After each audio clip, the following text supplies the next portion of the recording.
ભાવનગર મહાનગરપાલિકા મજદૂર સંઘ દ્વારા સફાઈ કામદારોના પડતર પ્રશ્નોને લઈને કમિશનરને રજૂઆત કરાઈ। શ્રી ભાવનગર મહાનગરપાલિકા મજદૂર સંઘ દ્વારા સફાઈ કામદારોના પડતર પ્રશ્નોને લઈને ભાવનગર મહાનગરપાલિકાના કમિશનર એનવી ઉપાધ્યાયને આવેદન આપી રજૂઆત કરવામાં આવી હતી અને આવનાર સમયમાં જો આ સફાઈ કામદારોના પ્રશ્નોનો ઉકેલ નહીં આવે તો મહાનગરપાલિકા મજદૂર સંઘ દ્વારા સફાઈ કામદારોને સાથે રાખીને ના છૂટકે ગાંધી ચિંધ્યા માર્ગે આંદોલન કરવું પડશે તેવી ચીમકી ઉચ્ચારી હતી।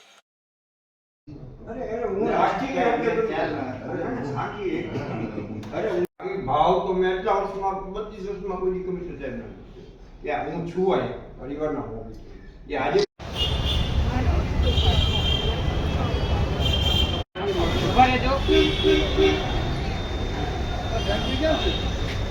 હજી સુધી સાહેબ બધી યોજનાઓ સરકારની એટલું મોટિવેશન છતાં એ વર્ગમાં હજી 10% તો માંડ 12% થઈ જાય ને તો આપણે કોઈ જતું કે આપણી પાસે આધાર છે આધાર પુરાવા એને કેટલું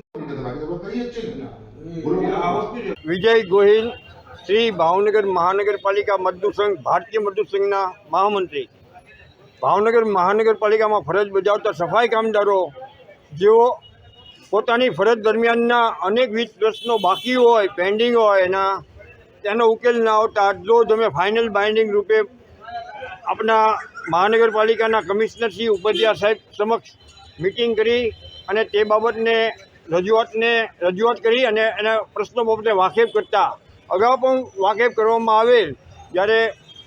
વારસદારનો નિયમ હતા ત્યારે વારસદારના પેન્ડિંગ પ્રશ્નો અને વારસદાર લેવા માટેના રજૂઆત થતાં